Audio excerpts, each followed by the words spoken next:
ராமானுஜதயாபாத்திரம் ஞானவைராக்கியபூஷணம் ஸ்ரீமத்வேங்கடநாதாரியம் வந்தே வேதாந்ததேசிகம் லக்ஷ்மீநாதசமாரம்பாம் நாதயாமுனமத்தியமாம் அஸ்மதாச்சாரியபர்யந்தாம் வந்தே குருபரம்பராம் யோ நித்யமच्युतपदाम्बुजयुग्मरुक्मं व्यामोहतस्तदितराणि तृणाय मेने अस्मद्गुरोर्भगवतोऽस्य दैकसिन्धो रामानुजस्य चरणौ शरणं प्रपद्ये मातापिता युवतयस्तनया विभूतिः सर्वं यदेव नियमेन मदन्वयानाम् आद्यस्य नः कुलपतेर्वकुलाभिरामं श्रीमत्तदङ्घ्रीयुगलं प्रणमामि मूर्ध्ना भूतं सरश्च महदाह्वय भट्टनाथ श्रीभक्तिसारकुलशेखरयोगिवाहान् भक्ताङ्घ्रिदेण परकालयतीन्द्रमिश्रान् श्रीमत्पराङ्कुशमुनिं प्रणतोऽस्मि नित्यम्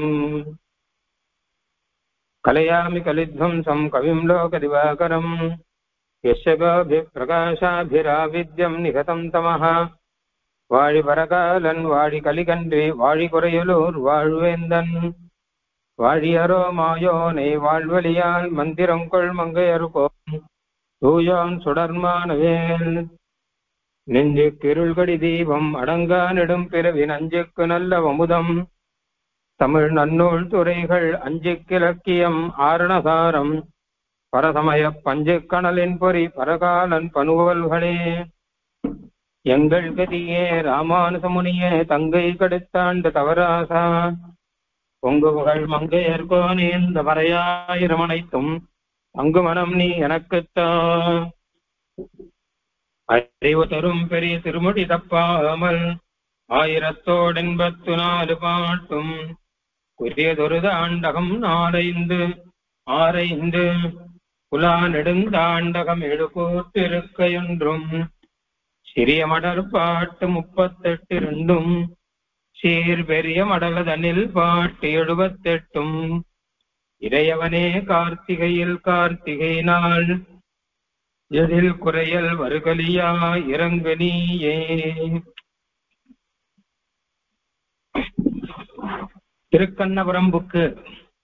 திருக்கண்ணபுரத்துக்கு செங்கால மடனாரையை பரகால நாயகியானவர் தூது அனுப்புகிறார் அப்படின்னு நிறைய அழகாக பார்த்தோம்.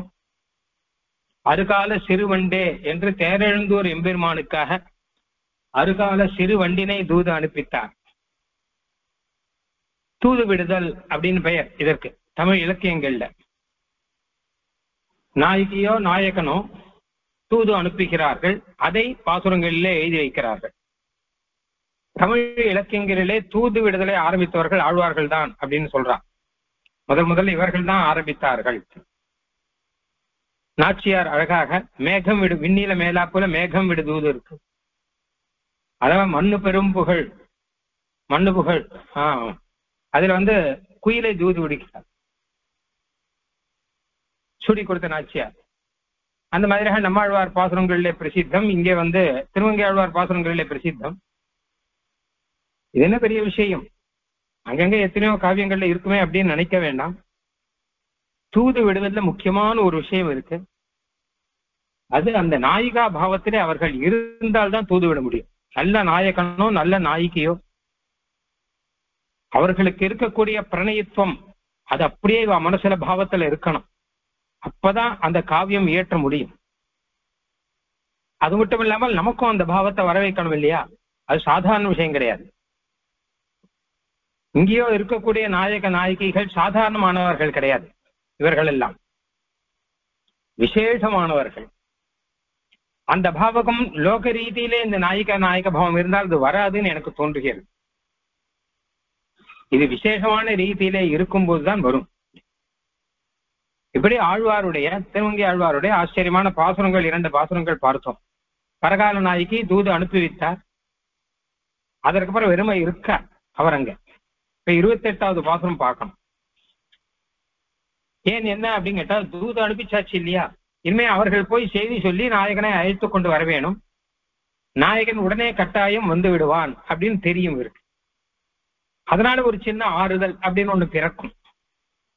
இத்தனை நாள் பிரிந்திருந்த கஷ்டம் தீர ஒரு ஆறுதல் பிறந்து நிம்மதியாக இருக்கலாம். நாயகன் வர்ற வரைக்கும் கொஞ்சம் நிம்மதியா இருக்கலாமே என்று தோணும். கிருத்தகத்திய அதிகாரத்துல சுவாமி தேசிகன் சாதிக்கிறார், சரணாகதி பண்ணி முடிச்சாச்சுன்னா அப்பான்னு இருக்குமா, கிருத்தகத்தியனா இருப்பான். பண்ணி முடிச்சாச்சு. இத்தனை நாள் இதுக்காகத்தானே ஒரு நல்லபடியா சரணாகதி நடக்காம காத்திருந்தான். ஸ்ரீமத் ரகசிய திரைசாரங்கள்லாம் சேவிச்சுட்டு அதுக்கப்புறம் எப்படியாவது சரணாகதி பண்ணணும்னு ஆச்சாரியன் கிட்ட போய் பிரார்த்திச்சு சரணாகதி ஆச்சுன்னா அப்பா ஜென்மம் எடுத்ததுடைய பலன் தீர்ந்தது. ஏன்னா இனிமே பலன் கிடைக்கும் இல்லையோ, மோட்ச பலன் கிடைக்கும் இல்லையோ, அடுத்தடுத்த ஜென்மங்கள்லாம் எடுத்து கவலைப்பட வேண்டாம். அந்த மாதிரி நாயகிக்கு ஒரு ரீதியில கிருத்தகிருத்தியத்துவம், கிருத்தகிருத்தியம் செய்ய வேண்டியதை செய்து முடிச்சாச்சு. இனிமே நாம செய்ய வேண்டியது எதுவுமே இல்லை. 2 கடகர்களை அனுப்பி ஆயிற்று. அதனால கிருத்தகிருத்தியாக நாயகி இருந்து அப்படியே யோசிச்சு பார்க்கிறார் பரகால நாயகி. இத்தனை நாள் அந்த வண்டு போயிருக்கும், வண்டு போய் விஷயத்தை சொல்லி இருக்கும். உடனே நாயகன் கிளம்பி இருப்பான். பாதி வழியில இது நாரை போயிருக்கும். இன்னும் கொஞ்ச நாள்ல நாரையை சந்திச்சுடுவான். அப்ப இன்னும் கொஞ்ச நாள்ல என்பெருமான் இங்க வந்து விடுவான், நாயகன் இங்க வந்து விடுவான் அப்படின்னு நினைக்கிறார். நினைக்கும் போதே இது நாள் வரை பட்ட துயரங்கள் எல்லாம் மெதுவாக தீர்ந்து, இதை நினைக்கும் போதே மனசுல ஒரு சந்தோஷம் அப்படின்னு ஒண்ணு வந்து, அந்த சந்தோஷத்தினாலே முகம் மலர்ந்து ஆனந்த பிரகாசகமாக இவள் இருக்கச்ச அதை பார்த்தார் தோழி. பக்கத்தில் இருக்கக்கூடிய தோழி திடீர்னு இவருடைய முகத்திலே வந்த ஆனந்தத்தையும் பிரகாசத்தையும் இதெல்லாம் பார்த்தா தோழிக்கு ஆச்சரியமா இருக்கு. என்ன ஆயிற்று இவளுக்கு? ஏன்னா இப்பவும் அவர் பிரிவில தானே இருக்கார், இன்னும் நாயகன் வரலையே. அப்ப இதுவரை பிரிவில ஆற்றாமை துயரத்திலே இருந்தவர் இப்ப திடீர்னு பார்த்தா சந்தோஷமா இருக்கார, இதுக்கு என்ன காரணமா இருக்கும் அப்படின்னு அவருக்கு புரியல, தோழிக்கு புரியல. அதனால மெதுவா அந்த நாயகி கிட்டேயே போய் கேட்கலாம் அப்படின்னு நாயகி கிட்ட போய், இப்பொழுது உன் மனசுல என்ன நினைத்து கொண்டிருக்கிறாய்? உன்னை பார்த்தால் ரொம்ப சந்தோஷமா இருக்கே, நீ மனசுல என்ன நினைத்து கொண்டிருக்கிறாய்ன்னு கேட்டார். நாயகி சொன்னார், நாயகன் வந்து கொண்டிருக்கிறான். இப்போ நாரை போயிருக்கிறது, வண்டு போயிருக்கிறது, கடகர்கள் போயிருக்கிறார்கள். அதனால நாயகன் கட்டாயம் என்னை கூட்டுக் கொள்வானோ ஏதாவது பண்ணுவான். அந்த நாயகன் வருவதை நான் நினைத்து பார்த்து கொண்டிருக்கிறேன், அந்த சந்தோஷத்துல இருக்கேன் அப்படின்னா உடனே தோழி, அப்படியா, ரொம்ப சந்தோஷம், ரொம்ப நல்ல விஷயம். நாயகன் வருவான் அப்படின்ற ஒரு தீர்மானத்திலே நீ இருக்கிறாய், அதை நினைக்கும் போது எனக்கும் சந்தோஷமாக இருக்கிறது. அப்போ நாயகியானவர் சொன்னார், தோழி நீ எனக்கு தோழி தானே, என்னுடைய எல்லா நல்லது கட்டதும் உன்னோடு பகிர்ந்து கொள்கிறேன் இல்லவா? இப்ப நாயகன் வந்தால் எப்படி வருவான் தெரியுமா? தோழி சொன்னா, நாயகன் வந்தால் எப்படி வருவான், முன்னாடி எப்படி வந்தானோ ஒண்ணு அந்த மாதிரி வரணும், மின்னிலங்கு திருவுருவன் போன மாதிரி வரணும். அப்படி இல்லாட்டன்னா அதுக்கும் முன்னாடி கைவண்ணன் தாமரை வாய் கமலம் போலும் கண்ணினையும் அரவிந்தம் அடியுமாக்கிறே அப்படின்னு சொன்ன மாதிரியாக கார்வண்ணன் திருமேனி கண்ணும் வாயும் அப்படின்ற மாதிரி வரணும். ஏதோ ஒரு ரீதியில வரணும். அப்போ தோழி சொன்னா, நீ மறுபடியும் என்கிட்ட எல்லாத்தையும் சொல்ல போறியா அப்படின்னா, இல்லை, நான் அதை சொல்ல போறது இல்லை. நாயகன் எப்படி வருவான்னு நான் பார்க்கல, ஆனால் நாயகன் வந்தா நான் எப்படி நடந்து கொள்ள வேணும் அப்படிங்கிறத நான் யோசிச்சுட்டு இருக்கேன். அவன் என்னை தவிக்க வைத்தவன் இப்போது வருவான் இல்லையா, வந்தா நான் எப்படி நடந்துவேன் அப்படின்னு. அப்ப தோழி சொன்னார், நாயகி அதை நீ சொல்ல வேண்டாம், ஏன்னா அது பிறரிடம் சொல்லும்படி இருக்காது. சிராய ரமணம் லப்த்வா பரிஷ்வஜேவ பாவினின்னு ஸ்ரீமத் ராமாயணத்துல வரும். ஆஞ்சநேயர் இலங்கைக்கு போனார் இல்லையா, ராவணனுடைய அந்தப்புறத்துக்குள்ள போனார். ஏன்னா சீதா தேவியை தேடணுங்கிறதுக்காக தான் போறார். ஒவ்வொரு இடமா போறார். ஒரு இடம் மீதம் இல்லாமல் ராவணனுடைய லங்கையில மொத்த இடத்துலயும் பார்த்திருக்காரு அவர், குறிப்பாக அரண்மனையில. அதுல ஒண்ணு அந்தப்புறம். அந்தப்புறத்துல பொதுவாக போகக்கூடாது, ஆண்கள் போகக்கூடாது. ஆனா இவர் போய் தேடுற. அங்க நிறைய பேர் அவர்கள் இஷ்டம் போல படுத்துட்டு இருக்கா. ராட்சசிகள்லாம் நிறைய பேர் இருக்கா, நிறைய பேர் ராவணனுடைய பாரியைகளே நிறைய பேர். அங்க ஒருத்தி இருக்க கட்டின்னு படுத்துட்டு இருக்கா. அது யாருன்னு தெரியல, நல்லா இருக்க ஆலிங்கனம் பண்ணிட்டு இருக்கான். தன்னுடைய கைக்குள்ள அவனை மொத்தமாக வைத்து இருக்க ஆலிங்கனம் பண்ணி படுத்துட்டு இருக்கான். தன் உடம்புக்குள்ளேயே அவனை வச்சிருக்க மாதிரி வச்சிருக்கான். அப்போ என்ன நினைப்பார் இவர்னா, சிராய ரமணம் லப்த்வா, ரொம்ப நாள் கழிச்சு ஊர்ல இருந்து வந்திருக்கார் போல இருக்கு. அப்பதான் இந்த அளவு விடாப்பிடியாக பிடித்துக் கொண்டிருக்கிறார் அப்படின்னா, இத்தனை நாள் விப்ரோஷிதராக, அதாவது இவரை விட்டு ஊருக்கு போனவராக இருக்கணும். அந்த காலத்துல ஊருக்கு போறேன்னு போனா போறதுக்கு வரதுக்கெல்லாம் லேட் ஆகும். இப்ப மாதிரி கிடையாது. போனா உடனே பஸ் எல்லாம் கிடையாது இல்லையோ. ஆனா எங்கேயா ஊருக்கு போனான்னா திரும்பி வரதுக்கு 3 மாசம் 4 மாசம் 6 மாசம் தான் ஆகும். இப்போ ரொம்ப நாள் கழிச்சு அந்த ரமணன் இவளுக்கு கிடைத்திருக்கா போல இருக்கு அப்படின்னு நினைச்சுக்கலாம். வால்மீகி தான் இதை சொல்ற. ஆனா கடைசியில பார்த்தான்னா அவன் நாயகனே இல்ல, ஏதோ ஒரு வாத்தியம் ஒண்ணு, அந்த வாத்தியத்தை தான் அப்படி கட்டி பிடிச்சுட்டு இருக்கா அவ. அந்த வாத்தியத்தை வச்சு ராத்திரி எல்லாம் அடிச்சிருக்கா போல இருக்கு. கடைசியில அதே இருக்க கட்டின்னு இருக்கா அப்படின்னு வேடிக்கையா வரும். அந்த மாதிரியாக நாயகியே நாயகன் சிரவிபோஷிதன்கிற மாதிரியாக ரொம்ப நாள் உன்னை விட்டு பிரிந்திருந்த நாயகன் திரும்பி வரும்போது நாயகி எப்படி நடந்து கொள்வாள் அப்படிங்கிறதுல நீ மனசுக்குள்ள நினைச்சுக்கோ. நீ அதை வெளியில சொல்லாத. நீ எப்படி நடந்து கொள்ள வேணும் அப்படிங்கிறது மனசுக்குள்ள நீ கணக்கு போட்டு வச்சுக்கோ அப்படின்னா. ஏன்னா சந்தோஷத்துல இருக்க இல்லையா அப்படின்னா. அப்ப நாயகி சொன்னால், அப்படி இல்லை தோழி, நான் சொல்றேன் கேளு, நான் எப்படி நடந்து கொள்வேன் என்பதை சொல்றேன் கேளு. நான் என்ன பண்ணுவேன்னா, அவன் வந்தால் முகம் கூட கொடுக்க மாட்டேன், அவனோடு பேச மாட்டேன், அவனை பார்க்க மாட்டேன், ஊடல்ல இருப்பேன். பிரணய ரோஷம் இருக்கு எனக்கு. இத்தனை நாள என்னை எப்படி எல்லாம் தவிக்க வைத்தான், அப்பொழுது அவன் தவிக்கணும். என்னை ஒரு மாசம் தவிக்க வைத்தவன், எங்கேயோ ஓடி போய் எங்கேயோ மூளையில இருந்து என்னை தவிக்க வைத்தவன், எனக்கு எதிர நான் அவனை தவிக்க வைப்பேன். ஐயோ இவள் முகம் கொடுக்கவில்லையே, இவள் பேசவில்லையேன்னு தவிக்கணும் அவன். அந்த மாதிரியாக பிரணய ரோஷத்திலே நான் முகம் கூட கொடுக்காமல், முகத்தை திருப்பி கொண்டு அவனோடு பேசாமல், அவனை பார்க்காமல், எந்த விதமான சேஷ்டைகளும் செய்யாமல், எந்த விதமான பாவத்தையும் காண்பிக்காமல் அவனை படாதுபாடு படுத்துவேன் அப்படின்னு ஆரம்பிக்கிறாள் இவள். இதற்கு பெயர் பிரணய ரோஷம் அப்படின்னு பெயர். பிரணய ரோஷம் அப்படிங்கிறது அப்படி கூட உண்டானா கேட்டா, உண்மையான பிரணயம் இருக்கிற இடத்துல பிரணய ரோஷம் இருக்கும். இல்லாட்டா பிரணய கோபம் தான். பிரணய கோபங்கிறது வேற. இது ஒரு விதமான ஒரு ரோஷம். நீ என்ன நான் என்ன, நீ தான் என்னோட வந்து பேசேன் அப்படின்லாம் சொல்ற மாதிரியாக பேச மாட்டேன் அப்படின்னு. இத நாய்க்கு இதை சொன்ன உடனே தோழி பார்த்தாள், நீ அந்த எண்ணத்திலே இருக்கலாம், ஆனால் 2 விஷயம் இருக்கு. முதல் விஷயம், என்ன ஆனாலும் அவனோட உன்னால ஜெயிக்க முடியுமா? அவன் சர்வசக்தன், அவனுக்கு தெரியாதது கிடையாது, அவனுக்கு முடியாதது கிடையாது. நீ ஒண்ணுமில்லாதவள், நீ போய் அவனோட போய் ரோஷத்துல போட்டி போட்டுண்டு கடைசியில் அவன் காலில் போய் நீ விழணும் தான் ஆகும். ஏன்னா அவன் சகலமும் தெரிஞ்சவன். அதனாலே ஒரு பிரபுவாக இருப்பவன், ஒரு லோகத்தை ஆள்பவனாக இருப்பவன், அவன் உன்னிடம் வந்து மண்டிட்டு இருப்பானா? நீ இப்படி திரும்பி பார்த்துன்னு முகத்தோட பேசாமல் அப்படி திரும்பிட்டு இருந்தா ஒரு 2 நிமிஷம் பார்ப்பான், திரும்பி விடுவான் அவனை. ஏன்னா அவரவர்களுக்கு இருக்கக்கூடிய கௌரவத்தை விட்டு கொடுக்க மாட்டார்கள் இல்லையா? அவன் சர்வசுவாமியா இருக்கான், சர்வசக்தனா இருக்கான், சர்வேஸ்வரனா இருக்கான். அவன்கிட்ட போயா இந்த பாவத்தை காமிக்க முடியும் ஒன்னால?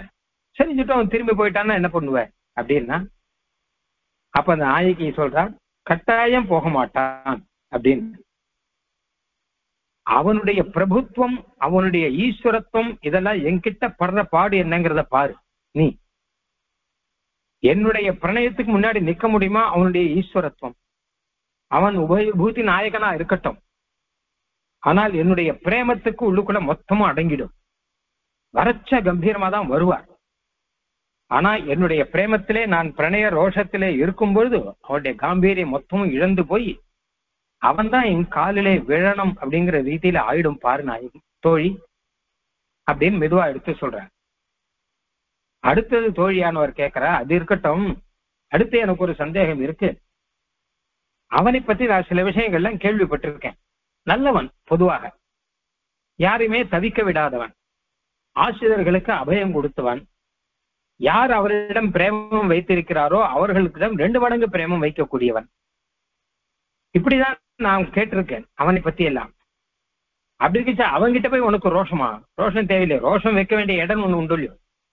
அவன் நல்லவன், அவனும் உனக்காக தவித்து கொண்டுதான் இருப்பான்.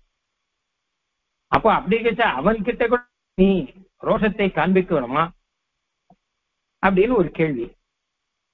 அப்ப நாயகி சொன்னாள், தோழி, நான் அவனை பற்றி இப்பதான் நான் புரிஞ்சுட்டேன், நீ இன்னும் புரிஞ்சுக்கல. அவன் எல்லாருக்கும் அனுகிரகம் பண்ணக்கூடியவன், அவன் யாரையும் தவிக்க விடாதவன் அப்படிங்கிறதுக்கு என்ன பிரமாணம்? ராமாயணத்துல சீதா பிராட்டியை அவன் அவரையே நினைத்து கொண்டிருந்து கடைசியில சீதா பிராட்டியை சேர்த்து கொள்ளான் இல்லையா? இதெல்லாம் தான் பிரமாணம். ஆனால் இதெல்லாம் ஏமாற்று வேலை. நல்ல பெண்ணாளன், பெண்களை நன்றாக கவனித்துக் கொள்ளக்கூடியவன் ஒரு பேர் எடுத்துக்கிறதுக்காக இதெல்லாம் பண்ணான். அப்புறம் கடைசியில என்ன கேட்டான்னா, அந்த பேர் எடுத்து பெண்களை எல்லாம் வசீகாரம் பண்ணி ராமாவதாரத்துல ஒரு நல்ல பேர் உனக்கு கிடைச்சது. சீதா விராட்டிக்காக எப்படியெல்லாம் கஷ்டப்பட்டான், அவரை பிரிந்து எப்படியெல்லாம் வாடி போனான் அப்படின்னு அந்த பேரை வச்சுட்டு கிருஷ்ணாவதாரத்துல எல்லாரையும் ஏமாத்திட்டான். மொத்த பேரையும் ஏமாத்திருக்கான். உடனே அவன் எப்படிப்பட்டவன், அவன் ரொம்ப நல்லவனாச்சே, அவன் பெண்ணாளன் ஆயிற்றேன்னா நினைச்சிருந்தான். இந்த பேர் சம்பாதிக்கிறதை இவளை ஏமாற்ற வேண்டும் என்பதற்காகத்தான். அது உனக்கு, நீ அவனை பற்றி இன்னும் புரிஞ்சுக்கல. நான் சரியாக புரிந்து கொண்டேன். எல்லாமே ஏமாற்றுவதற்காக, அதெல்லாம் வெறும் பகடுதான் மொத்தமே அப்படின்னு நாயகி எடுத்து சொல்றாரு.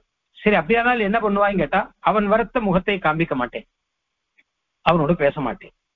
அப்படியே நான் முடிந்து போனாலும் பரவாயில்ல, அவனும் வரலன்னு வச்சுக்கோங்க, அவனும் என்னோட பேசலைன்னா அவன் முன்னாடி என் உயிர் போகும்.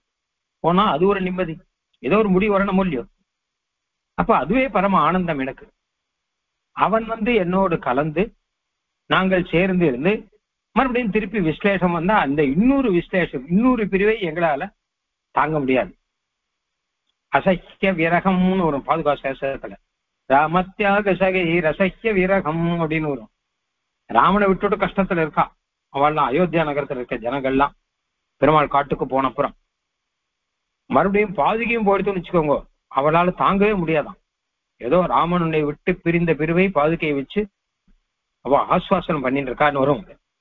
அந்த மாதிரியாக திருப்பி அவன் மறுபடியும் இங்க என்னோடு சேர்ந்திருந்து என்னை விட்டு பிரிந்து நயங்கள் பல செய்து கோமளவில் போயிட்டான்னு வச்சுக்கோ, என்னால தாங்கவே முடியாது. இன்னொரு கஷ்டம் என்னால் தாங்க முடியாது. ஆகையினாலே அவன் முன்னாடியே நான் முடிந்து போவேன். அப்போ அவன் கஷ்டமெல்லாம் படுவான். அவன் முன்னாடி நான் முடிந்து போய் அதுவே எனக்கு பரவ சந்தோஷம். ஏன்னா மறுபடியும் அவனோடு சேர்ந்து பிரிந்து வாடுவதை காட்டிலும் அவன் முன்னாடி நான் உயிரை விட்டால் அதுவே எனக்கு சந்தோஷமாக இருக்கும் என்றெல்லாம் சொல்ல ஆரம்பிக்கிறாள் இந்த பாசுரத்தில். இது பொதுவாக பிரணய ரோஷம் அப்படிங்கிறத முதலே சொன்ன மாதிரி, எப்படியானால் தூத பிரேஷனம் அப்படிங்கிறதே அந்த பாவம் இருந்தாதான் வருமோ, அந்த பாவத்துல உச்ச கட்டத்துல இந்த பிரணய ரோஷம் அப்படிங்கிறது வரும். நம்மாழ்வார் அருளி செய்கிறார், இந்த பிரணய ரோஷத்திலே தான் நம்மாழ்வார் வைகள் பூங்கழிவாய் வன்வேயும் குறுகினங்கள் செய்கள் செந்தலையர் திருவன்வண்டூர் உரையும். திருவன்வண்டூர்ல இருக்கிற பெருமாளுக்காக தூதுகளை, பறவைகளை தூது விடுகிறார். முதல்ல குறுகினங்கள்னு ஆரம்பம். அந்த பெருமாள் கிட்ட போய் சொல்லுங்க, என்ன சொல்லணும்னா, கைகள் கூப்பி சொல்லீர் வினையாட்டியேன் காதன்மையே, கைகள் கூப்பி என்னுடைய காதலை அவனிடம் எடுத்து சொல்லுங்கள்னு பறவைகளை எல்லாம் தூத்து அனுப்புகிறார்னு வரும் வைகள் பூங்கழிவாயில. நாயிகா பாவத்துல ஆழ்வார் கொஞ்சம் கொஞ்சமா அதுலேருந்தே வர, மாசரு சோதியிலேருந்து ஆரம்பம். இது 5ஆம் பத்துல மாசரு சோதியிலேருந்து ஆரம்பிச்சு நிறைய நாயிகா பாவத்துல பாசுரங்கள்லாம் வந்துட்டே இருக்கும். அப்ப வைகள் பூங்கழிவாய் அதுலயும் வரும் ஆச்சரியமான. அப்படியும் என்ன பண்ணாலும் எம்பெருமானுடைய பிரிந்து ஆற்றாமையினாலே இவர் கதறுகிறார். அப்பவும் எம்பெருமான் வரல. இல்ல பறவைகளை எல்லாம் தூத்து அனுப்புகிறார், அப்பொழுதும் எம்பெருமான் வரல. உடனே இவருக்கு இனிமே என்ன பண்றதுன்னு தெரியல. நம்மாழ்வாருக்கு என்ன பண்ணாலும் அவன் வரல, பேசாம இருந்துட்டார். அப்ப அவர் சிந்திக்கிறார், இனிமே எப்பவாவது வருவான் இல்லையா, தானா வருவான் இல்லையா, வரும்போது வச்சுக்கிறேன் நான் அவனை. மின்னடை மடவார்கள் இன்னருள் சூடுவார் அப்படின்னு ஆரம்பித்து அவன் வரும்போது நான் அவனோட பேச மாட்டேன், அவனை பார்க்க மாட்டேன். அப்ப கண்ணன் வருவான், என்னுடைய பந்தும் கழலும் தந்து போகு நம்பி இவளோடு பேசுவதற்காக என்னென்ன உபாயமோ அதெல்லாம் பண்ணுவான். இதுவாக பேச்சு கொடுத்தாலும் இவள் பேச மாட்டாள், என்ன பேச்சு கொடுத்தாலும் பேச மாட்டாள். சரி கிளியோட பேசலாம் அப்படின்னா கிளிகள்கிட்ட எல்லாம் சொல்லி வச்சிருக்கான், அவன் வந்தா பேசக்கூடாது அப்படின்னு சொல்லிட்டு. உடனே கிளிகிட்ட கேட்கலாம் அப்படின்னா அதுவும் பேசாம இருக்கு. இவன் புரிஞ்சுட்டான், கிளிகள்ட்டையும் சொல்லி வச்சிருக்கான், அவன் வந்தா யாரும் எதுவும் பேசக்கூடாதுன்னு. அப்போ அவளுடைய பந்த கையில எடுத்துட்டான். பந்தையும் கழலையும் கையில் எடுத்துக்கொண்டான் அவன். ஏன்னா இனிமேல் சேத்தனத்தை புருஷகாரமாக வைத்தால் நடக்காது, அச்சேதனத்தை புருஷகாரமாக வைக்கலாம் அப்படின்னு பந்தையும் கழலையும் கையில் எடுத்துட்டான். அப்ப நாயகி பேசினால், என்னுடைய பந்தும் கழலும் தந்து போகும் நம்பி, இது என்னுடைய பந்தும் கழலும் அப்படின்னா அவள். அதையே நீ எடுத்துட்டு இருக்க, என்னுடைய பந்தும் கழலும் ஆச்சேன்னா அதனால என்ன அப்படிங்கிறான். இப்ப பேசுவதற்கு வாய்ப்பு கிடைச்சிட்டு இல்லையா? அப்ப எப்படி பெரிய விராட்டியார் புருஷகாரமோ அந்த மாதிரி இங்க பெருமானுக்கு அந்த பந்தும் கழலுமே புருஷகாரம் ஆயிடுது. உடனே நாயகி பேச ஆரம்பித்தார். அதுக்கப்புறம் அவன் பேசலாம். மெதுவாக அவர்கள் பேச பேச பேச கடைசியில இருவரும் சேர்ந்திருந்தார்கள். வரும் அங்கே மின்னடை வடவார்கள் ஆச்சரியமான ஒரு பதிகத்துல. அந்த மாதிரியாக இங்கே நம்மாழ்வாருக்கு எப்படி பிரணய ரோஷம் தலை எடுக்கிறதோ, பிரணய ரோஷம் எப்ப தானே பிரணயம் ரொம்ப அதிகமா போச்சுனாதான் பிரணய ரோஷம் தலையெடுக்கும். ஏன்னா அப்பதான் அந்த உரிமை அப்படிங்கிறது வரும் இல்லையா? ஏன்னா ஒரு கேள்வி இங்க, பிரணய ரோஷம் எப்படி வரலாம் சுவாமி? என்ன ஆனாலும் சேஷர்கள் தானே, எம்பெருமான் சேஷி தானே, எம்பெருமான் தானே சுவாமி, நாமெல்லாம் சேஷர்கள் தானே. அப்ப நாம அடங்கி கை கட்டி இருக்கணுமே தவிர ரோஷத்தோட பேசலாமா என்ன? சேஷிக்கிட்ட அடங்கி கை கட்டி தானே இருக்கணும், ரோஷத்தோட பேசலாமா? கோபங்கள்லாம் வரலாமா? வரக்கூடாது. அப்படின்னா அது வரும், பிரணயம் அதிகமான வரும். பிரணயம் சாதாரணமா இருந்தா இந்த கணக்கெல்லாம் போடும், கை கட்டலாமா, வாய் பொத்தலாமா, அவர் பெரியவரா நாம் பெரியவரா அப்படின்னு சொல்லிட்டு. ஆனா பிரணயமே அளவுக்கு அதிகமா பிரணயம் போயிடுச்சுன்னு வச்சுக்கோங்க, அப்போ ரெண்டு விஷயம் இருக்கு. ஒன்னாவது உரிமை அப்படிங்கிறது. ஏன்னா அளவுக்கு அதிகமா பிரணயம் போனோம்னே அவர்கிட்ட இவர் உரிமை எடுத்துக்கிறார், சேஷி கிட்ட சேஷன் உரிமை எடுத்துக்கிறார். என்னுடைய அவர் அப்படி. நீங்க எங்க போயிருந்தோங்க, இத்தனை நாளா எங்க வரக்கானும் கேட்கலாம். ஏன்னா பிரிஞ்சு பட்ட பாடு அப்படின்னு இருக்கும், அந்த பாடு இருக்கும்போது ஏன் என்னை தவிக்க வைத்தீர்கள்ங்கிற ரீதியில இத்தனை நாள் எங்க போனீர்கள் என்ன அப்படிங்கிற கேள்வி எல்லாம் கேட்கக்கூடிய ஒரு உரிமை அப்படிங்கிறது மிக அதிகமாக இருக்கும் அவளுக்கு. அதனாலே அந்த உரிமை இருக்கிறபடினாலேயும் அப்புறம் பிரணயத்துல சேஷசேஷி பாவம் தலைமாறி கிடக்கும் அப்படின்னு ஒண்ணு சொல்றது உண்டு. பிரணயத்துல வந்தாச்சுன்னா யாரு சேஷன் யாரு சேஷிங்கிறது சிலப்போ மாறி போயிடும். ஏன்னா சாதாரண சொரூபத்தினால வந்த சேஷசேஷி பாவம் அப்படின்னு ஒண்ணு, குணங்கள்னாலே வர தாசிய பாவம் அப்படிங்கிறது இருக்கா மாதிரி பிரணயத்துல வர சேஷசேஷி பாவம் அப்படிங்கிறது இரண்டு பேருமே ஒருவருக்கொருவர் சேஷியாகவும் சேஷாகவும் பாவித்துக் கொள்வார்கள் அப்படின்னு இருக்கும் இல்லையா? அதனால இந்த காரணத்தினாலே பிரணய ரோஷம் அப்படிங்கிறது தோஷம் இல்லை, அது பிரணயத்துல பிரணய ரோஷம் தலையெடுத்து ஊடல் தலையெடுத்து இருப்பார்கள் அப்படிங்கிற ரீதியில ஆழ்வார் எப்படி தூது விட்டுட்டும் வேற வழி இல்லாமல் கடைசியில பிரணய ரோஷத்திலே இருக்கார். ஆண்டாளே சாதிக்கிறார், அவனை நான் செய்வனக்கானேங்கிறார். நீ போய் அவனை வரவைத்தா என்ன பண்றேன்னு பாரு அப்படிங்கிறார். என்ன பண்ணுவார் அப்படின்னா இதே இந்த பிரணய ரோஷம் தலையெடுத்து அவனோட பேச மாட்டேன்னு தான் வியாக்கியானத்துல அர்த்தம் சொல்றா. அங்கேயும் அத நாச்சியார் இவ்வளவு அழகா சொல்றா பாருங்க, அவனை நான் அவன் என்ன பண்றேன்னு பாத்துன்ற நீ அப்படிங்கிற. அந்த மாதிரியா இந்த தோழி கிட்ட சொல்றா, நான் என்ன பண்றேங்கிறத நீ பாரு அப்படின்னா தோழி முதல்ல நினைச்சா நாயகனோடு சேர்ந்து இருக்கும்போது நான் எப்படி பார்க்க முடியும்னா அப்படி இல்லை, இங்க நடக்க போற விஷயத்தை பாரு, நான் பேச மாட்டேன் அவனோட அந்த விஷயத்தை பாரு அப்படின்னா. அப்ப நாயகி சொன்னார் இல்லையா, அவன் எப்படிப்பட்டவன், மிகவும் நல்லவன், ஒரு நாயகிக்காக படாது பாடுபட்டவன், உண்ணாது உறங்காது ஒலிகடலை ஊடெடுத்து பெண்ணாக்கை ஆப்புண்டுன்னு ராமாவதாரத்துல இருந்தவன் அப்படிங்கிற கதையெல்லாம் தோழி சொல்ல, அதெல்லாம் என்னை ஏமாற்றுவதற்காக செய்தது, பின்னாடி எங்களை எல்லாம் ஏமாற்றி நல்லவன் போல நடித்து எங்களை எல்லாம் ஏமாற்றி கடைசியில சில கல்யாணம் ஆனப்புறம் தான் உண்மை சுரூபம் வெளிப்படும், கல்யாணத்துக்கு முன்னாடி நல்லவன் மாதிரி இருப்பார், அந்த மாதிரி நடந்து கொண்டு விட்டார் அப்படின்னு சொல்ற மாதிரியாக இருந்தது. அப்படி எம்பெருமான் வந்தானால் நான் என்ன பண்ணுவேன்கிறத இந்த பாட்டிலே சொல்றேன். தென்னிலங்கை அரண் சிதறி அவுணன்மாள சென்றுலகம் ஒன்றினையும் திரிந்தோர் தேரால் மண்ணிலங்கு பாரதத்தை மாள ஊர்ந்த வரையுருவின் மா களிற்றை தோழி எந்தன் பொன்னிலங்கு முறை குவட்டில் பூட்டி கொண்டு போகாய்மை வல்லேனாய் புலவியை எய்தி என்னிலங்கமெல்லாம் வந்து இன்பமெய்த எப்பொழுதும் நினைந்து உருகி இருப்பன் நானே. தென்னிலங்கை அரண் சிறதி அவுணன்மாள, தென்னிலங்கையிலே அந்த அரண், அவன் அரணாக நிறைய மதில்லாம் கட்டி வச்சிருக்கான், அதெல்லாம் சிதறும்படி பண்ணார் பெருமாள். அவுணன் மாள, அந்த அரக்கன் மாண்டு போகும்படியாக அவனை அந்த நகரத்தையும் ஒழித்து அவனையும் ஒழித்து பிராட்டியுடன் சேர்ந்தார்னு முதல் சரித்திரம். சென்றுலக மூன்றினையும் திரிந்து, அவுணன் மாள சென்று, அதுக்காக தென்னிலங்கைக்கு போய் அந்த அரக்கனை அழியும்படியாக பண்ணி வெற்றி பெற்றவர்னு அர்த்தம். அப்புறம் உலகம் மூன்று இணையும் திரிந்து, திரிவிக்ரம அவதாரத்துல 3 லோகமும் திரிந்தான், நடந்தான். அப்படின்னா ஆச்சரியமாக ஒரு அடி வச்சு நடந்தா கூட அதுவும் நடைதானே. ஆக 3 உலகத்தையும் நடந்த பக்தர்களுக்காக, தன்னை ஆசிரியர்களுக்காக, இந்திரனுக்காக, மகாபலிக்காக, இன்னும் யார் யாருக்காலும் மொத்த பேருக்காக அவர்கள் இருக்கக்கூடிய இடத்தெல்லாம் தன் காலாலே அளந்து காட்டி இப்படி பரம அனுகிரகம் செய்தவன் ஆயிற்றே. உலகம் மூன்றனையும் தெரிந்து ஓர் தேரால் மண்ணிலங்கு பாரதத்தை மாள ஊர்ந்த, ஒரு ஆச்சரியமான தேர் ஒண்ணு அர்ஜுனுடைய தேர்ல பாரத மகா யுத்தத்தை நடத்தி அங்கே விரோதிகளான அரசர்கள் யார் யாரோ அவர்களை எல்லாம் ஒழித்து அங்கே பாஞ்சாலிக்கு அருள் செய்யவில்லையா, பாண்டவர்களுக்கு அருள் செய்வது மட்டும் இல்லாமல் ஒரு பாஞ்சாலிக்கு அருள் செய்ய வேணும் என்பதற்காக ஒரு பெரிய மகா யுத்தத்தையே நடத்தி அந்த யுத்தத்திலையும் தான் பங்கேற்காவிட்டால் கூட ஒரு தேரை வைத்துக் கொண்டே அந்த யுத்தத்தை அழகாக நடத்தி பாஞ்சாலியை குடல் முடித்தவன் ஆயிற்றே. அப்படின்னா அல்ல, இப்படிப்பட்ட கம்பீரமான காரியங்கள் செய்தவன் யாரா இருக்க முடியும்னா வரையுருவின் மாக்கள் இற்றை, மலை போல இருக்கக்கூடிய பெரிய யானையவன், அதுவும் மலை போல இருக்கக்கூடிய திருடமாக இருக்கக்கூடிய யானை. இல்லாட்டா தென் இலங்கை அரண் சிதறி அப்படின்னு இலங்கையினுடைய மதில் அரணை போய் பிளக்க முடியுமா யாராவது?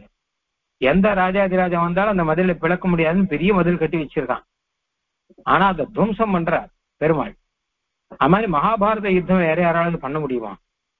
இவன் உண்மையிலேயே ஒரு யானை போன்றவன், அதுவும் மலை போன்ற யானை போன்றவன் அப்படின்னு இருக்கு அப்படின்னு தோழி சொல்றார்.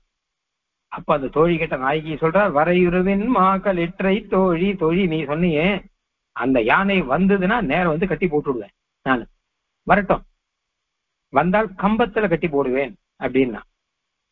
எப்படின்னு கேட்டா, எந்தன் பொன்னிறங்கு முளை குவட்டில் பூட்டி கொண்டு என்னுடைய மார்புக்குள்ளே அவனை கட்டி போட்டு விடுவேன். ஏன்னா யானையை கட்டுற இடம் அதான். அவன் எத்தனை பெரிய காம்பீரியத்தோட வந்தா கூட கட்டி போட்டு வச்சாசன சரியாயிடுவேன். பொன்னிலங்கு முளை குவட்டில் பூட்டி கொண்டு, குவடு அப்படின்னு சொன்னா கம்பம்னு அர்த்தம். பொன்னிலங்குன்னா பொன் போலே பிரகாசிக்க, ஸ்வர்ண கடம் போலே பிரகாசிக்கக்கூடிய என்னுடைய முனை குவட்டிலே அந்த யானையை போட்டு கட்டி வைத்து விடுவேன், எங்கேயும் போகாதபடியாக. போகாமை வல்லே நாய், அவனால் இங்க போக முடியாதபடி பண்ணுவேன் அப்படின்னா தோழி ஆச்சரியமா பாக்குற, இப்படி எல்லாம் பண்ண முடியுமா உன்னால? அவன் வந்த உடனே அவனுடைய அழகை பார்த்த உடனே அப்படியே உருகி போயிடுவேன் கேட்டா, வல்லே நாய் அந்த சக்தி எனக்கு இருந்ததுன்னு வச்சுக்கோ, நான் கட்டாயம் பண்ணுவேன் அப்படின்னு. முடிவான்னு தெரியாது, ஆனா முடியணும், அதுக்கான திருடம் வச்சிருக்கேன். இப்போ புலவியை எய்தி, அப்போ அவன் அப்படியே என்னுடைய பொன்னிலங்கு முளை குவட்டில் பூட்டி கொண்டு போகாமை வைதேனாய் புலவியை எய்தி அப்படின்னா கஷ்டம் கொடுத்துன்னு அர்த்தம். அவன் எத்தனை நாளா எனக்கு என்ன கஷ்டம் கொடுத்தானோ அந்த கஷ்டம் மொத்தத்தையும் அவனுக்கு சில காலத்திலே கொடுத்து, என்னில் அங்கம் எல்லாம் வந்து இன்பமே எய்த, என்னுடைய அங்கங்கள் எல்லாம் என்னில் வந்து என்னிடமே வந்து சேர்ந்து இன்பம் எய்த ஆனந்தத்தோடு இருக்க, எப்பொழுதும் நினைந்து உருகி இருப்பன் நானே, இதையே நான் எப்பொழுதும் நினைந்து உருகி இருப்பன். ஆக அவன் வரல, அவன் வருவதற்கு முன்னாடி இவள் இதையே நான் நினைத்து கொண்டிருப்பேன், இதையே நினைந்து உருகி கொண்டிருப்பேன் அப்படின்னு சொல்றான். இது சாதாரணமான அர்த்தம். ஆனா வியாக்கியானத்துல இந்த அர்த்தம் சொல்லல. வியாக்கியானத்துல என்ன அர்த்தம் சொல்றான் மறுபடியும். பொன்னிலங்கு முளை குவட்டில் பூட்டி கொண்டு போகாமை வைதேனாய் புலவியை எய்தி, என்னிலங்கம் எல்லாம் வந்து இன்பமே எய்த, எப்பொழுதும் நினைந்து உருகி இருப்பன் நானே. எப்பொழுதும் நினைந்து உருகி இருப்பன் அப்படிங்கிறபடினால இவன் நினைச்சது நடக்கலன்னு அர்த்தம். நாயகன் வரல, ஏன்னா அதையேதான் நான் நினைச்சுட்டு இருப்பேன் அப்படின்னு நான் சொல்றான். அப்போ பொன்னிலங்கு முளைக்குவட்டில் பூட்டி கொண்டு அப்படிங்கன்னா என்னுடைய மார்பிலேயே அவனை பூட்டி வைக்கிற மாதிரி வைத்து அப்படிங்கிறபடினாலே நான் இந்த ஆற்றாமையினாலே என்னென்ன கஷ்டப்பட்டேனோ அந்த கஷ்டங்கள் எல்லாம் அவனும் பட்டு அதை விட்டு மீற முடியாதபடி பண்ணணும் அப்படின்னு அர்த்தம். அவனும் எனக்கு என்ன கஷ்டமோ அந்த கஷ்டம் மொத்தமும் அவனுக்கு வரணும். என் நெஞ்சில என்னென்ன கஷ்டமோ அதெல்லாம் அவனுக்கும் வரணும். அந்த மாதிரி அவனை பூட்டி வைப்பேன். போகாமை வல்லேனாய் புலவியை எய்தி, புலவி எய்தேனா புலவியை அவனுக்கு கொடுத்துன்னு அர்த்தம். கஷ்டத்தை அவனுக்கு கொடுத்து அவனும் இதை விட்டு, நான் இப்ப துக்கத்தை விட்டு மீற முடியாமல் இருக்கான் இல்லையோ, அந்த மாதிரி அவனும் துக்கத்தை விட்டு மீற முடியாமல் இருக்கும்படி அவனுக்கு அந்த அளவு துக்கத்தை அந்த க்ஷணத்திலேயே கொடுத்து, அது ஒரு 5 நிமிஷம் 10 நிமிஷமானாலும் அதில் கொடுத்து, என்னில் அங்கம் எல்லாம் வந்து இன்பமை எய்தான், என்னுடைய அங்கங்கள் கை கால்கள்லாம் என்னென்ன இருக்கோ அது மொத்தமும் என்னிடம் வந்துடும். இத்தனை நாள எல்லாம் அவன்கிட்ட தான் இருக்கு. என்னுடைய கண்ணுனா அவன்கிட்ட இருக்கு, என்னுடைய மனசுனா அவன்கிட்ட இருக்கு, என்னுடைய கையன்னா அவனையே தான் நினைச்சுட்டு இருக்கு. ஆனால் இது எல்லாம் அவனை விட்டுட்டு நேர என்னிடம் வந்துடும். ஏன்னு கேட்டா ஊழல் தானே, பிரணய ரோஷம் வந்துட்டு இனிமே அவனும் வேண்டாம் ஒண்ணும் வேண்டாம். அவனோட சேர்ந்து மறுபடியும் பிரிஞ்சு மறுபடியும் துக்கப்படுறதுக்கெல்லாம் நாங்க தயார் இல்லை. அதனால அங்கங்கள் எல்லாம் அவன்கிட்ட என்னை அனுப்பாது, அவங்ககிட்டே வந்துடுங்க. கண்டு சொல்றது அவங்ககிட்ட அனுப்பாதே, நான் அவங்ககிட்டயே இருக்கேன். கை சொல்றது நீ அவனிடையே போய் அணைந்து கொள்ளாதே, நான் உன்னோட கூடவே இருக்கேன் அப்படின்னு அங்கங்கள் எல்லாம் அவனை விட்டு விட்டு என்னிடம் ஓடி வந்து என்கிட்ட இருக்க. இன்பமே இதான், உன்னோட இருக்கிறது தான் இன்பம், அவனோட இருந்தா துன்பம். ஏன்னு கேட்டா மறுபடியும் விஸ்லேஷம் வருது. சேர்ந்து இருக்குங்கிறது 5 நிமிஷம் 10 நிமிஷம், ஆனா விஸ்லேஷங்கிறது 5 மாசம் 10 மாசம் அப்படின்னு இருக்கேன். அதனால அதெல்லாம் அந்த கஷ்டமே எங்களுக்கு வேண்டாம், இன்பம் தான் எங்களுக்கு வேணும், நாங்க உன் கூடயே இருக்கோம்னு மொத்தம் எங்கிட்ட வந்துருச்சு. என்னில் அங்கம் எல்லாம் வந்த இன்பமே தான், எப்பொழுதும் நினைந்து உருகி இருப்பன் நானே. நான் எப்பொழுதுமே என்றென்றுமே இதையே நினைந்து உருகி இருப்பன் அப்படின்னு. என்னுடைய ஆத்மா முடிந்து போகும்படியாக நினைந்து உருகி அப்படின்னா நினைத்த மாத்திரத்திலேயே உருகுவலாக இதை நினைத்து உடனேயே நான் உருகி போய்விடுவேன், நான் இல்லாத போய்விடுவேன். அதுதான் இருப்பன் அப்படின்னு. நான் இல்லாத போறதா உண்மையிலே எனக்கு இருப்பன், நான் அப்பதான் இருப்பேன்னு அர்த்தம். அதான் என்ன அர்த்தம், நான் இப்படி இருந்துட்டு இருந்தேன் வச்சுக்கோ, இருந்தும் இல்லாதவள். ஏன்னா உயிரோட இருந்தும் இல்லாதவள், ஏன்னா அவனை பிரிந்து துக்கத்தில் இருக்கேன். ஆனால் நான் இந்த மாதிரி அவனையும் தவிக்க வைத்து விட்டு என்னையும் நான் முடிந்து போகும்படியான நிலையிலே ஆக்கி விட்டான். ஆனால் அப்பொழுது நான் உருகி இருப்பேன்.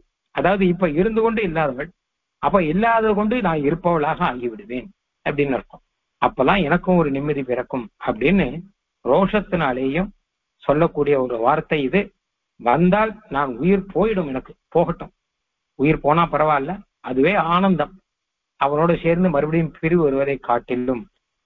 ஆகையினாலே அவனுக்கும் அந்த கஷ்டத்தை கொடுத்து விட்டு அந்த பிரணய ரோஷத்தினாலே அவனுக்கு நான் முகம் காட்டாமல் அவனுக்கும் அந்த கஷ்டத்தை கொடுத்து விட்டு அவன் கண் எதிரேயே அவன் பார்த்து கொண்டிருக்கும் போதே நானும் முடிந்து போய் ஆனந்தமாக இருப்பேன் என்பதாக இந்த பாட்டிலே அதிக ரோஷத்திலே சொல்றார்.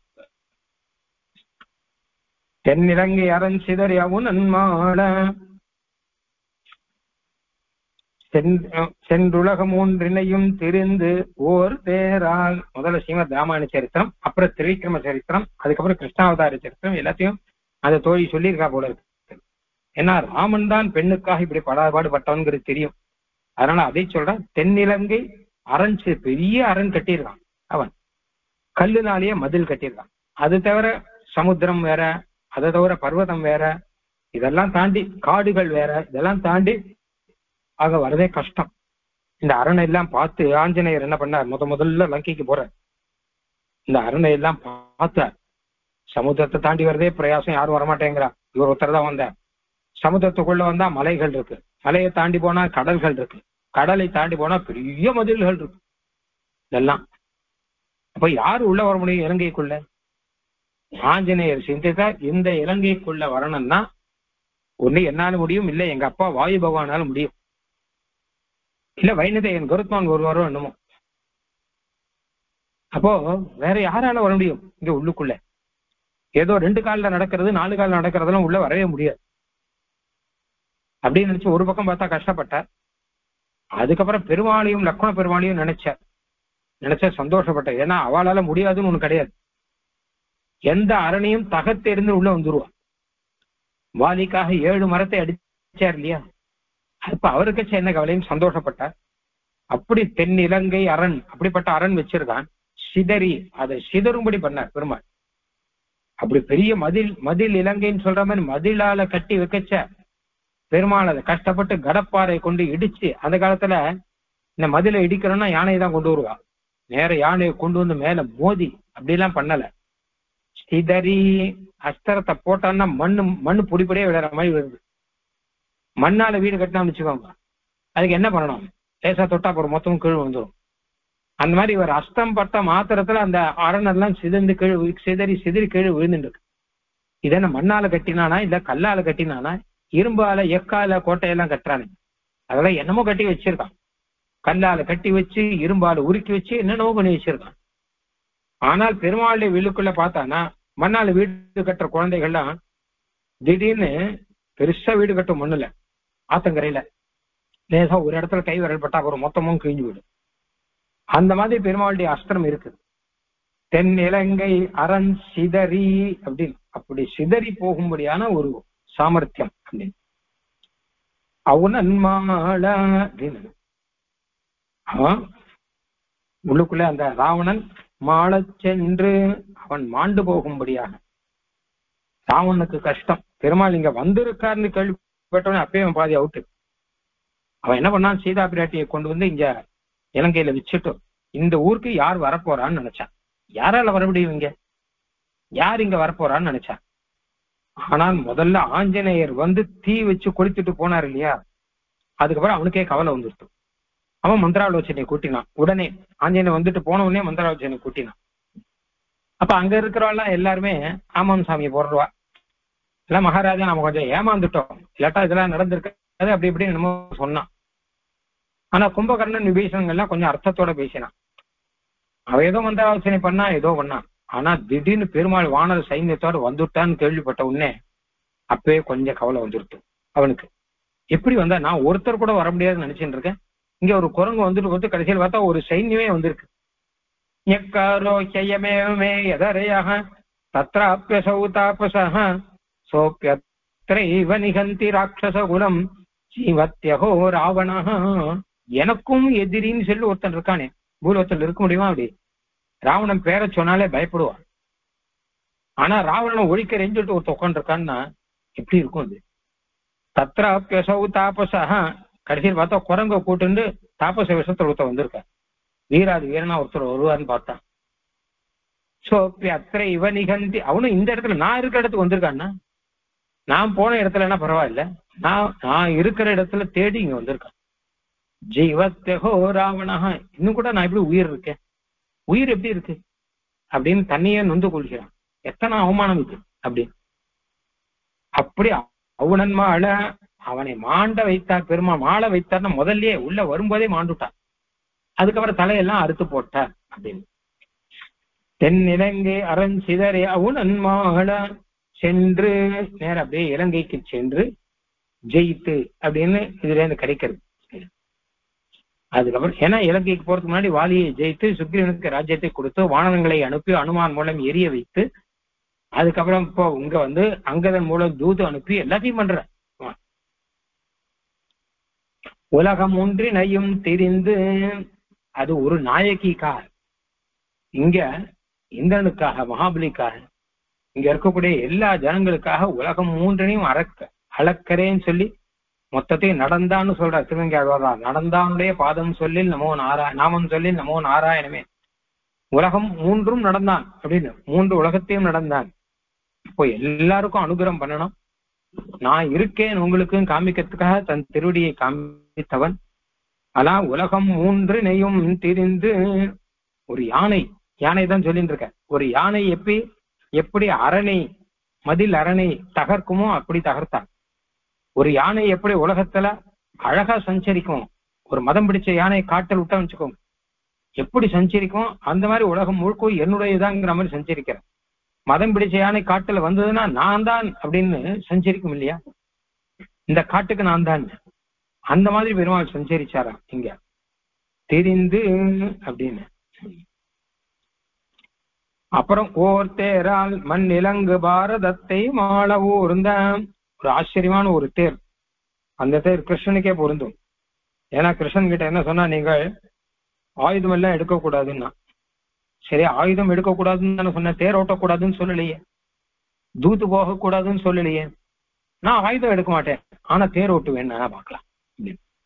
அப்போ எப்படியெல்லாம் அனுகூலம், ஆயுதம் எடுக்கக்கூடாதுன்னு தானே சொன்னேன், நான் தேர் ஓட்டுறேன், நான் ஆயுதம் கையில எடுக்கல, தேரோட்டின்டே இருக்கேன்னா தேரோட்டி இவன் பண்ண காரியம் எல்லாருக்கும் தெரியும் இல்லையா? என்ன ஆச்சுங்கன்னா ஒரு தேரால் ஏதோ ஒரு தேர்ல இருக்கேன், அதாவது ஒரு ஆயுதத்தாலே இல்ல, ஒரு ஆயுதத்தினாலேயோ ஒரு யுத்தத்தினாலேயோ பண்ணல, ஒரு தேர்ல இருக்கேன்னு சொல்லிட்டு மண்ணிலங்கு பாரதத்தை மாள ஊர்ந்து மன்னர்கள் எல்லாம் பிரகாசிக்கக்கூடிய அதிரத மகாரசர்களான பீஷ்மர் முதலான துரோணர் முதலானவர்கள் எல்லாம் இருக்கச்ச மாள அவர்கள் எல்லாம் மாண்டு போகும்படியாக பிணத்துக்கு மேல தேர ஓட்டுற மாதிரி பண்ணவன், பிணமும் கண் காணாதபடியாக மொத்தமும் நீரடங்கிற மாதிரி ஒண்ணும் இல்லாத பண்ணி ஓர் தேரால் மண்ணிலங்கு பாரதத்தை மாள ஊர்ந்த ஒருத்தி குழலை முடிப்பிக்காக பாஞ்சாலி ஒருத்திக்காக அங்க அந்த தேர்ல முன்னாடி நிற்கிறா, அவளுக்கு வேண்டியதே நான் செய்து கொடுப்பேன் அப்படின்னு.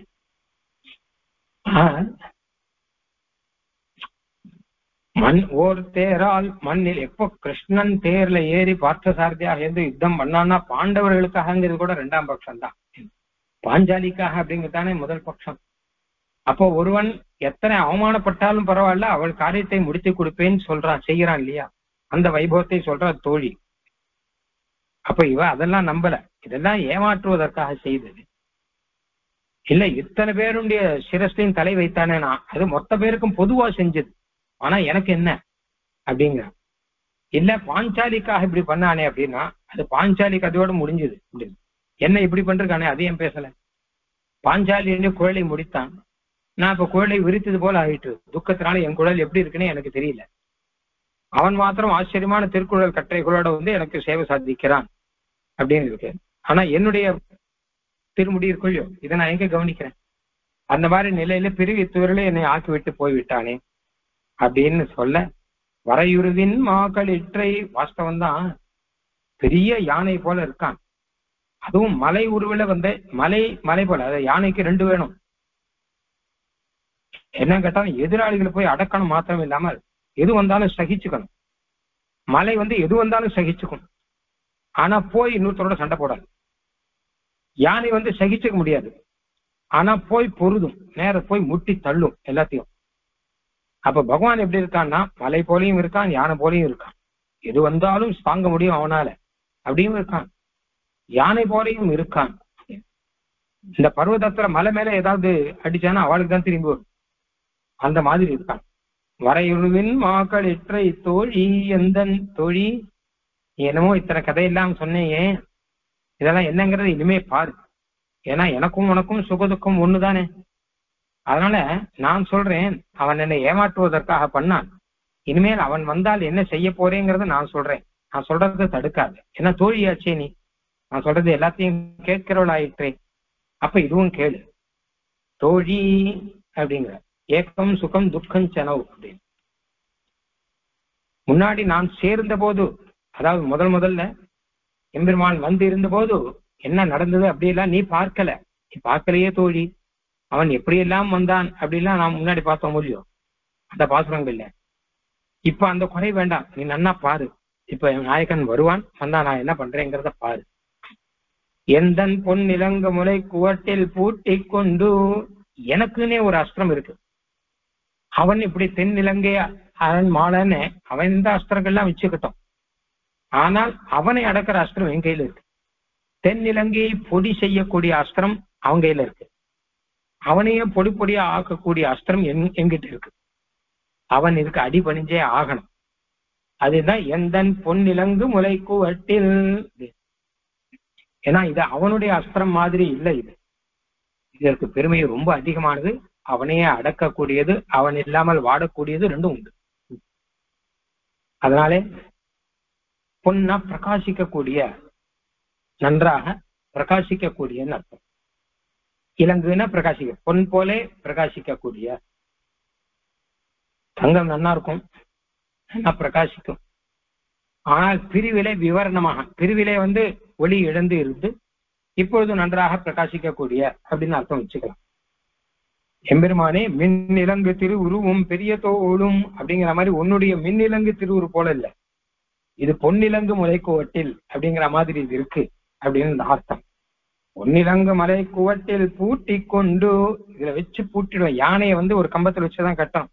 மாடு கட்டுறதா இருந்தா வச்சுக்கோங்க, சின்னதா ஒரு கொம்பு எடுத்து பூமியில நட்டு உடனே கட்டுட்டு போயிடுவான். ஒரு கொம்பு எடுப்பான், பூமியில போட்டு ஒரு தட்டுன்னு தட்டுவான், உள்ளுக்குள்ள போய் கட்டிட்டு போயிடுவான். யானை அப்படி எல்லாம் கட்ட முடியுமா? சாதாரண கொம்பு வச்சு கட்ட முடியுமா? யானைக்குன்னு பெரிய கம்பம் ஒண்ணு வச்சு சங்கிலியினாலதானே யானையை கட்டணும் அப்படின்னு. அந்த மாதிரியாக இது யானை இல்லையா, அதனால இதுக்குன்னு பெருசா ஒண்ணு வச்சிருக்கேன். அதுதான் பொன்னிலங்கு முலை குவட்டில் பூட்டி கொண்டு போகாமை வல்லேனாய். அவனை போகாதபடி பண்ணணும். பண்ண முடியுமானா வல்லேனாய், அது பண்ண முடியணும் எனக்கு. இது ஒன்றுமே குறைங்கிறார். இது ஒண்ணுதான் குறை. நடக்கணுமே, நடக்கணும் நான் பிளான் பண்ணி வச்சிருக்கேன், ஆனா நடக்கணுமே. நடக்கணும்னா என்ன பண்ணணும் அப்படின்னு கேட்டான்னா, என் மனசு எனக்கு சககாரம், என் மனசு சககரிக்க பெரில். அவன் முகம் காட்டினால் நெஞ்சு மேல் விழாது ஒழிய பெரில். நீயும் நிஷேதியாதே சேகரிக்க பெரில் அப்படின்லாம் சொல்ற. என் மனசு எனக்கு ஒத்துழைக்கணும். அவன் வந்தா உடனே அவனுடைய ஆளுகளை ஈடுபட்டு நான் பட்டுன்னு போய் அவன்கிட்ட போயிடக்கூடாது. மனசு எங்கிட்ட அடங்கி இருக்கணும். நீ எனக்கு சககாரம் பண்ணணும். இதெல்லாம் ஒழுங்கா நடந்தால் போகாமை வல்லேனா இப்புலவி எய்தி. அவனுக்கு அந்த கஷ்டத்தை கொடுத்து, அவனை பிரிந்து நான் பட்ட கஷ்டம் மொத்தத்தையும் அவனுக்கு அந்த 5-10 நிமிஷத்திலே வரும்படியாக அத்தனை கஷ்டத்தையும் கொடுத்து அப்படின்னு. அப்படி இல்லாட்டா புலவி எய்தான கஷ்டப்பட்டுன்னு அர்த்தம். அவன் தெரிஞ்சு நான் இப்படி எல்லாம் கஷ்டப்பட்டேங்கிறத அவன் தெரிஞ்சுக்கிட்டான். அவனை பிரிந்து நான் எப்படி கஷ்டப்பட்டேங்கிறத அவன் நேரம் வந்திருந்து பார்க்கணும் இல்லையோ, அது தெரியாது இல்லையோ. அவனை பிரிந்து நான் என்ன கஷ்டப்பட்டேங்கிறது சொன்னா புரியாது. ஏன்னா அவன் வந்தப்பறம் நான் அழுதுன்னு இருந்தேன்னா, முகம் கொடுக்காமல் இருந்தேன்னா அப்போ ஓரளவு புரியும் இல்லையோ. அவனை பிரிந்து நான் இப்படியெல்லாம் ஆற்றாமையிலே தவித்து இருப்பேன் அப்படிங்கிறத. அதனால புலவியை நான் கஷ்டப்படுவேன். நான் அழ ஆரம்பிப்பேன், முகத்தை திருப்பி கொண்டு நான் அழ ஆரம்பிப்பேன். அப்போ என்னுடைய ஆற்றாமைங்கிறது அவனுக்கு புரியும் அல்லவா அப்படின்னு. இதுவும் ஒரு பாவம். என்னில் அங்கம் எல்லாம் வந்து இன்பமே இதான். இந்த அங்கங்கள் எல்லாம் என்னில் வந்து என்னோடு கூட வந்தது. இத்தனால என்னோட உள்ள அவனுக்குன்னே எழுதி வைத்திருந்த போல என்னுடைய கண்ணும் கைகளும் தோள்களும் எல்லாம் மூக்கும் முருவலும் எல்லாம் அவனுக்குன்னு எழுதி வைத்தது போல இருந்தது. ஆனா எல்லாம் இத்தனால அவனை பிரிந்து வாடி எல்லாம் என்னிடம் வந்து விட்டது. வேண்டவே வேண்டாம், அவன் வேண்டவே வேண்டாம் என்கிட்ட வந்து விட்டது. என்னில் அங்கமெல்லாம் அவனுடையதாக. ஏன்னா அவன் கொண்டாடின அங்கங்கள். இது என்ன அழகான கண்ணாயிற்றே, என்ன அழகான மோவாயிற்றேன்னு ஒண்ணு ஒன்னா அவன் கொண்டாடுறான் இல்லையா. அவன் கொண்டாடும்படி அவனுக்கு பிடித்த அவனுக்கு ஆதரணியமான, அவன் ரொம்ப ஆசையோடு இந்த கண்களையும் இந்த முகத்தையும் பார்க்கணும்னு வரைச்ச அதெல்லாம் எங்கிட்ட வந்துடும், அவன்கிட்ட இருக்காது. ஏன்னா என்னுடைய பிரணய ரோஷம் தெரியும் இல்லையோ. அதனால மொத்தம் எல்லாம் எங்கிட்ட வர இன்பமே இதான். என்னோட வந்து நான் உங்ககிட்டயே சந்தோஷமா இருக்கேன், அங்க போய் கஷ்டப்பட வேண்டாம் நாங்கள் எல்லாம் அப்படின்னு சொல்லி. ஏன்னு கேட்டா அவன் தான் வந்துட்டானேன்னா, வந்தா கூட மறுபடியும் பிரியத்தானே போறான். என்றாலும் இது நமக்கு ஒரு புலவிதானேன்னு சொன்னார் இல்லையா. என்னாலும் இது நமக்கு கஷ்டம் தானே, அது திரும்பி போகத்தானே போறான். அதனால அங்க போய் கஷ்டப்படுவதை போற அந்த கஷ்டம் இல்லாம இங்க இருந்தால் இதுவே பரம இன்பம் அப்படிங்கிறதுக்காக என்னிடம் வந்து இன்பமே இதான் சந்தோஷமா இருக்கேன் அப்படின்னு தான். ரொம்ப கஷ்டம் வந்துருக்குன்னு வச்சுக்கோங்க, அப்ப இதான் சந்தோஷம் ஆயிடும். அதுக்கு இதுவே பரவாயில்லைன்னு. ஒரு காலத்துல தாத்து வருஷத்துல பஞ்சம்னு ஒண்ணு வந்து, தாத்து வருஷ பஞ்சம்னு ஒண்ணு சொல்லுவான். இப்போ ஒரு தாத்து வருஷத்துக்கு முன்னாடி ஒரு கிட்டத்தட்ட ஒரு 90 வருஷம் முன்னாடி நிறைய பேர் ஆகாரம் இல்லாமல் கஷ்டப்பட்டான். ஏகப்பட்ட பேர் கஷ்டப்பட்டாங்க.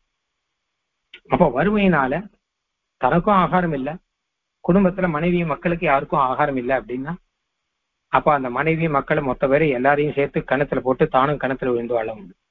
என்ன பண்றது? ஆகாரம் எல்லாம் ஒரு நாள் பட்டினி இருக்கலாம், 2 நாள் பட்டினி இருக்கலாம், 3 நாள் பட்டினி இருக்கலாம். இனிமே என்ன பண்றதுன்னு தெரியல. எங்க போய் யாரை கேட்டாலும் கொடுக்க மாட்டாதான் பஞ்சம்னு பேர். பஞ்சம்னா யாருக்கிட்டமே திரவியமே இருக்காது, அரிசிங்கிறதே இருக்காது. என்ன அரிசி இருக்காது, மழை இருக்காது, தீர்த்தம் இருக்காது, எதுவும் இருக்காதுன்னா அப்போ மொத்த பேரையும் கூட்டுன்னு போய் கிணத்துல விழுந்து முடிக்கிற மாதிரி என்னுடைய அங்கங்கள் எல்லாம் என்கிட்ட வந்துட்டு இருக்கோம். நாம இப்படியே முடிந்து விடலாம், போரும், இந்த கஷ்டமே நமக்கு வேண்டாம். ஏன்னா 4 நாளுக்கு மேல பட்டினி இருக்க முடியாது. அப்ப என்ன பண்ணலாம் கேட்டா போரும், நமக்கு கிடைக்க வேண்டியது கிடைக்கலன்னா போரும்னு தோணும் இல்லையோ. அந்த மாதிரி போரும்னு தோணும்படியாக என்ன அவயவங்கள் எல்லாம் கூட வர, அப்போ என் அவயவங்களோட கூட முடியக்கடுவேன் அப்படின்னு. இன்னிலங்கம் எல்லாம் வந்து இன்பமே இதான். அந்த இன்பம்னு அழகா சொல்ற. இன்பம்னு சொல்றதுக்கு காரணம் என்ன அப்படின்னு கேட்டான்னா, இந்த முடிந்து போறதுதான் அதை காட்டிலும் இது எவ்வளவோ பரவாயில்லை அப்படின்னு. முடிகைதான் பரமபத ஸ்தானியம் அப்படிங்கிற. நல்லா பரமபதத்துக்கு போறோம்னு தெரிஞ்சுன்னு வச்சுக்கோங்க. அப்போ முடிகைதானே இன்பம். இந்த சம்சாரத்துல இருக்கிறத காட்டிலும் முடிகைதானே இன்பம்.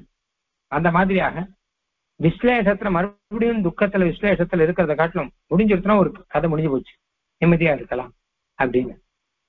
எப்பொழுதும் எல்லா நிலைமையிலும் அப்படின்னு எண்ணிலங்கம் எல்லாம் வந்து இன்பமே எய்தான் எப்பொழுதும் நினைந்து உருகி இருப்பன் நானே அப்படின்னு. எப்பொழுதும் எந்த நிலையிலே வந்தாலும் அவன் முகம் காட்டினாலும் முகம் காட்டாவிட்டாலும் எந்த நிலையிலே ஏன்னு கேட்டா மைவண்ண நறுங்குஞ்சி குழல் பின்தாழ மகரம் சேர்குழை இருபாடு இலங்கியாடான் வந்த உடனே எல்லாம் மறந்துடும். உன்னுடைய வீராப்பு உன்னுடைய வைராக்கியம் எல்லாம் போயிடுவேன் கேட்டா அதான் கிடையாது. எப்பொழுதும் அப்படின்னு. ஏனால் இனிமேல் அவனோடு நான் சேரப்போவதில்லை. அவனோடு சேர்ந்து மறுபடியும் பிரிவதை காட்டிலும் நான் பிரிந்து எப்பொழுதும் நினைந்து உருகி இருப்பன் நானே. எப்போதுமே அவனை பிரிந்து இருப்பேன். நினைத்த மாத்திரத்திலேயே உருகி நான் மொத்தமே உருகி போய் அதை அவன் வந்திருக்காங்கிறத நினைத்த உடனேயே போரும் இனிமே வேண்டாம் ஒண்ணும் வேண்டாம் அப்படின்னு இனிமேல் ஒரு விசேஷம் வருங்கிறத நினைச்சு பயந்து வேண்டவே வேண்டாம்னு இதையே நினைச்சு அதிலேயே உருகி அப்படியே போயிடுவேன். எப்பொழுதும் நினைந்து உருகி இருப்பன் நானே அப்படின்னு. அப்படியாக நான் இருப்பேன்கிறதுக்கு தான் முன்னாடியே அர்த்தம் சொன்னேன். எம்பெருமானோட சேர்ந்து இருந்தும் இல்லாதபடி ஆவதை காட்டிலும் நான் இல்லாதபடி இருந்து இருப்பேன் அப்படின்னு. அவனை ஒண்ணும் வேண்டாம் எனக்கு அப்படின்னு நான் என்னையே இல்லாதவளாக ஆக்கி கொண்டு அதனாலே ஒரு சத்தை பெறுவவளாக நான் இருப்பேன் அப்படின்னு. எப்பொழுதும் நினைந்து உருகி இருப்பன் நானே. இப்படியாக நம்மாழ்வார் பிரணய ரோஷம் தலையெடுத்து வந்து ஆனால் கடைசியில கண்ணனோடு சேர்ந்தார் அப்படின்னு வரும். ஆனால் திருமங்கையாழ்வார் பிரணய ரோஷம் தலையெடுத்து வந்து இனிமேல் அவன் வந்தாலும் நான் அவனோடு பேச மாட்டேன்னு சொல்றது மட்டுமல்லாமல் நான் என்னையே மாய்த்துக் கொள்வேன். மாய்த்துக் கொள்வதற்கு என்ன பண்ணுவேன்னு ஒண்ணும் பண்ண வேண்டாம், நினைந்து உருகி இருப்பேன். நான் நினைந்தாலே நான் உருகி விடுவேன், அந்த நிலையிலே நான் ஆகி விடுவேன் அப்படின்னு ஒண்ணு. நினைந்து உருகி இருப்பன் நானே. இது முடியுமா அப்படின்னு கேட்டா நானேன்னு சொல்றேன். முக்தாத்மாக்கள் எப்படி சத்திய சங்கல்பர்களாக இருக்கிறார்களோ அந்த மாதிரி நான் சங்கல்பித்தால் அது நடக்கும். இப்படிப்பட்ட நிலையிலே நான் இருக்கிறேன். நினைத்த மாத்திரத்திலேயே உருகி நான் அதனாலே வர ஆனந்தம் இருக்கும் இல்லையோ, அதே இன்பம் வைதான் சொல்றாரு இல்லையோ. ஏன்னா சில சமயம் முடிந்து போறதுதான் இன்பம் ஆயிடும். பின்னாடி எல்லாம் கஷ்டப்படுவதை காட்டிலும் ஒண்ணும் இல்லாம இருந்தா அதுவே பெரிய இன்பம் அப்படின்னா அப்படியாக ஆவேன் அப்படின்னு சொல்றேன். இந்த பாசுரத்துக்கு மேலோட்டமாக பார்த்தா அந்த நாயகன் வந்தால் அவனை போக முடியாதவனாக என்னோடு சேர்த்து கொண்டு இன்பம் மீது எப்பொழுதும் நினைந்து இருப்பேன்னு அர்த்தம் தோணும். ஆனா அந்த அர்த்தம் வியாக்கியானத்துல பண்ணலன்னு சொன்னேன். ஏன்னா நினைந்து உருகி இருப்பன் நினைந்து எல்லாம் சொல்றபடியினாலேயும் குலவி எய்தி அப்படின்னு கஷ்டப்பட்டு அப்படின்னு சொல்றபடியினாலேயும் இதுக்கு எல்லாமே உள்ளர்த்தம் வேற ஒன்று இருப்பதாக வைத்துக் கொண்டு வியாக்கியானம் சாதித்திருக்கிறார்கள். அவனோடு முகம் கொடுக்காமல் அவனுக்கும் அந்த கஷ்டத்தை கொடுத்து விட்டு நான் இந்த கஷ்டம் இனிமேல் என்றென்றைக்கும் எனக்கு வராதபடியாக நான் என்னை முடித்துக் கொள்வேன். நான் அதை நினைத்த மாத்திரத்திலேயே நான் முடிந்து போக வல்லவளாக ஆகணும். அப்படி ஆனால் நான் முடிந்து விடுவேன். அதுவே பரம ஆனந்தம். அதுவே அவனுக்கு என்றென்றும் துக்கத்தை கொடுக்கும்படி ஆகிவிடும் அப்படின்னு. தென்னிலங்கை அரண் சிதறியமுன் மாள சென்றுலகம் ஒன்றினையும் திரிந்து ஓர் தேரால் மண்ணிலங்கு பாரதத்தை மாள ஊர்ந்த மறையுருவின் மா களிற்றை தோழி எந்தன் பொன்னிலங்கு முளை குவட்டில் பூட்டிக் கொண்டு போகாமை வல்லே நாய் புலவியை இது எந்நிலங்கமெல்லாம் வந்து இன்பமை எய்த எப்பொழுதும் நினைந்து உருகி இருப்பன் நானே. இப்படியாக நாயிகா பாவத்தில் இருக்கக்கூடிய பாசுரங்கள் கிட்டத்தட்ட முடியக்கூடிய நிலையிலே இருக்கு. இன்னும் 2 பாசுரங்கள் தான் இருக்கு, நம்ம பார்க்கலாம். ஆழ்வார் எம்பெருமானார் தேசிகன் திருவடிகளே சரணம்.